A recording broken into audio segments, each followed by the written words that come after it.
Peace be with you. Friends, I love how all three of the readings for the second Sunday of Lent call to mind the mystical, the strange, the transcendent world. That's the goal of all of our religious striving. Our first reading from the book of Genesis talks about the covenant that the Lord makes with Abraham. He has to cut these animals in two, and then this strange darkness descends, and this flame passes through the severed pieces of the animals. A voice is heard.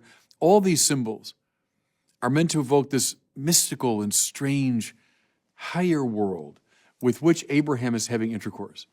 In other words, it's never just a question of what goes on within this realm of our experience, but we have a relationship to this higher reality, which is summoning us. Then the second reading from Paul to the Philippians. Let me just read a little bit to you. But our citizenship, he tells the Philippians, is in heaven. And from it, we also await a Savior, the Lord Jesus Christ. Listen now. He will change our lowly body to conform with his glorified body. Extraordinary lines, aren't they? In the very beginning of the church, when there were a handful of Christians around the world. But Paul speaks with this extraordinary confidence that, our citizenship, even though we live in this ordinary world, and he's thinking about the culture of ancient Rome and so on, but we don't have our citizenship here. Our citizenship, where we really belong, is in heaven. From heaven we await the coming of the Lord, when he will conform these lowly bodies of ours to be like his own glorified body. What does that mean? Well, I don't think we really know. Elsewhere, Paul talks about a spiritualized body. Our same body. I mean, he's a Jew. He wasn't thinking of souls escaping from bodies so much. That's Plato. He's a Jew. He's thinking of, me. I am my body. But what we await is a glorification, an elevation, a perfection beyond our imaginings of this lowly body of ours. Okay? With that kind of mystical consciousness, we should turn to the famous gospel reading, which is Luke's account of the Transfiguration. Now, say what you want about these stories. Say what you want about this event that inspired them. It fascinated the first Christians. And it has continued to fascinate Christians up and down the centuries. The story of Jesus' transfiguration. The Greek behind that term, so transfiguratio would be a Latinization of the Greek, which means metamorphosis. He was metamorphosed before them. That means, morphe means form, meta, beyond. He went beyond the form that he had. What does that mean? I don't think we entirely know. But something so strange happened. That this ordinary Jesus from Nazareth, look, he certainly said and done extraordinary things at this point, but he looked for all the world like anybody else. He's a physical human being, and we're in the clothes everybody else wore. There was nothing remarkable about his appearance. In fact, do you find this intriguing? I always have. Nowhere in the New Testament is there any reference to what Jesus looked like. Isn't that peculiar? Odd, isn't it? This figure of supreme importance to them. There's not one reference to what he looked like. Well, clearly he was an ordinary man of that time and culture. Except at this moment. Except here on that holy mountain, when he was metamorphosed. He went beyond the form that he had.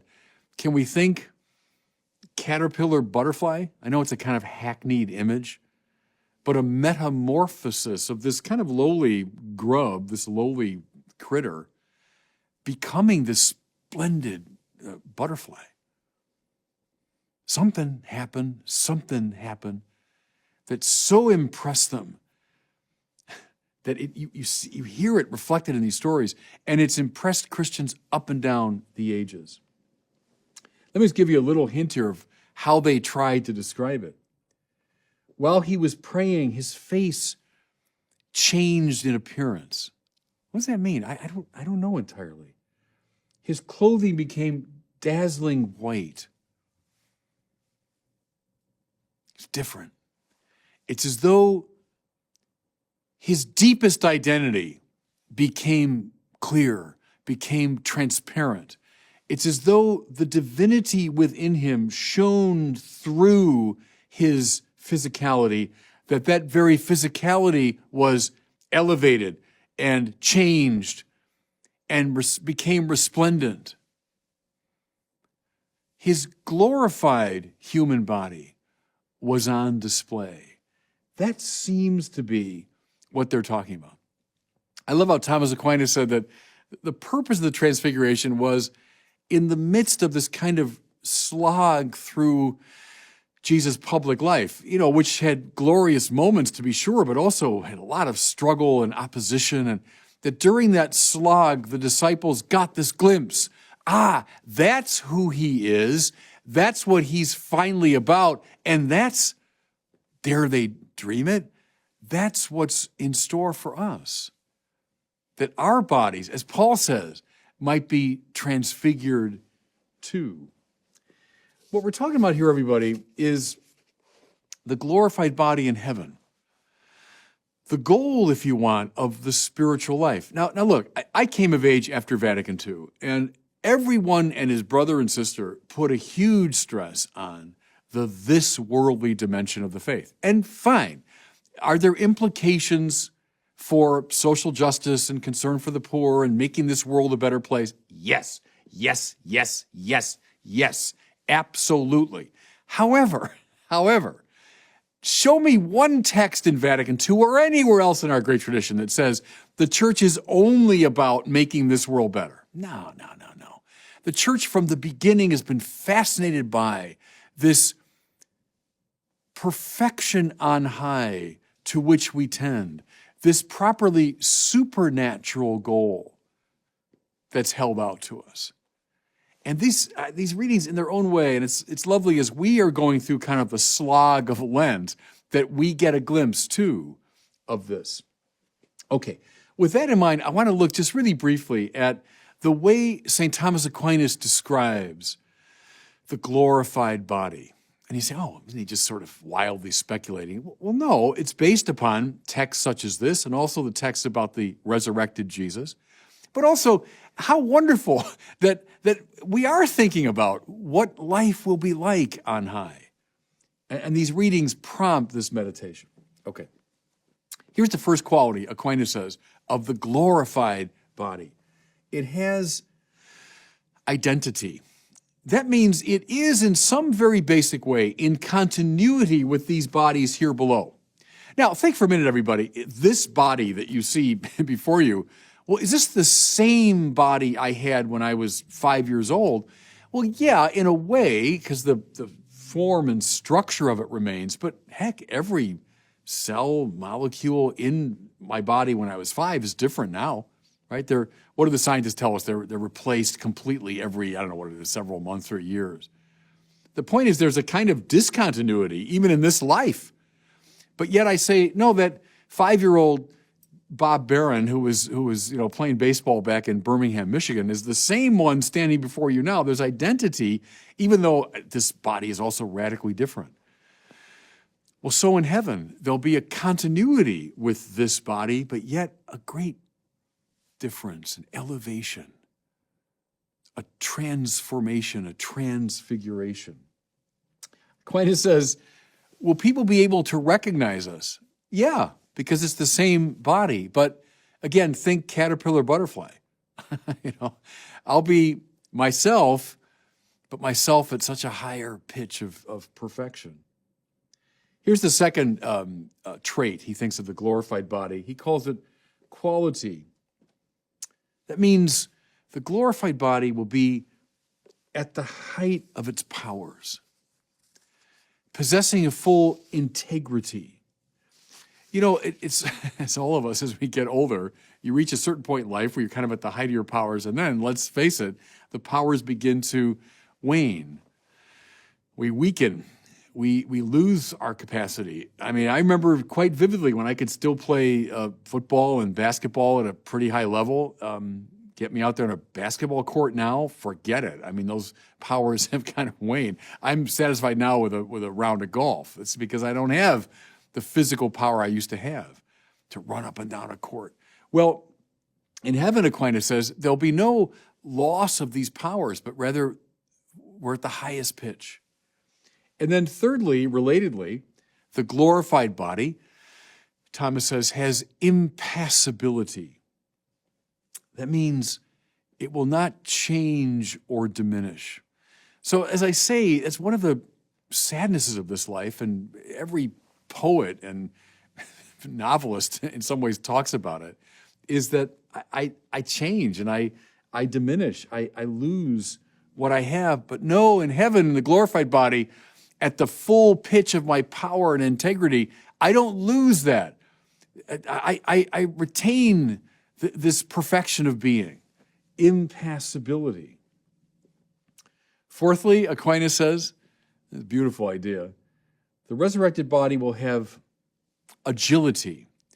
And what he means here is very specific. He means that the body will be able to respond utterly and perfectly to the promptings of the soul. So think, I mean, right now, my body is responding, if you want, to the promptings of my soul. I'm imagining a goal, I'm willing it, and then I'm instantiating it through the movements of my body. Okay, so I've got agility, and I can, please God, in a few minutes, I can walk out of this place back to my car. I've got sufficient agility to do that. But this body of mine can't do everything that I want to do, everything I imagine. I mean, heck, I like to play basketball like Michael Jordan. I like to swing a golf club like Rory McIlroy, but I can't do that. My body can't respond with perfect agility to the promptings of my soul, but Aquinas says in heaven, it can. You know, his justification for this is the resurrected Jesus, who can, yes, even pass through walls. Though the place where they were locked in for fear of the Jews, we hear, Jesus came and stood in their midst. That's the agility of his resurrected body, that we can respond in the wink of an eye to the most extravagant yearnings of our will and imaginings of our mind. That's agility. And then finally, Aquinas says the resurrected body has clarity or luminosity. Claritas in his Latin. And how wonderful it's correlated to the story of the Transfiguration, that Jesus became dazzlingly bright, the light of the Transfiguration. Why is it, this is true even across the cultures, why is it that we associate holiness with light? Why we put halos around the heads of the saints? Why is it that in lots of stories of holy people, light is associated with them? There's that wonderful story, Malcolm Muggeridge, the man who really brought Mother Teresa to the consciousness of the world, that when he went to film in her place there where she cared for the sick and the dying, the lights failed. The lights they had brought failed. And his producer said, it's just not going to work. Let's not do it. And Muggeridge said, no, just go ahead and film anyway. Let's see what happens. And when the film came back, they were astounded because there was this luminosity all through the room that allowed them to film perfectly. What was that? But some anticipation of this claritas of the resurrected body. I, years ago, met this older man who, when he was a young kid in the Army, World War II, had heard about this Italian holy man, Padre Pio, and he went with a buddy of his, and they went to serve his Mass. And he said to me, and his eyes filled with tears as he told the story. He said, as he lifted the host up, he said, "Father, believe me, I wasn't dreaming." All around his hands and around the host was a bright light. It's the claritas, the luminosity of holiness. And so our resurrected, glorified bodies, luminous with the holiness of God. Think on these things, everybody. As we're making our kind of tough slog through Lent, think of these things. What God holds out to us, eye has not seen and ear has not heard. And let that give you hope. God bless you. Thanks so much for watching. If you enjoyed this video, I invite you to share it and to subscribe to my YouTube channel.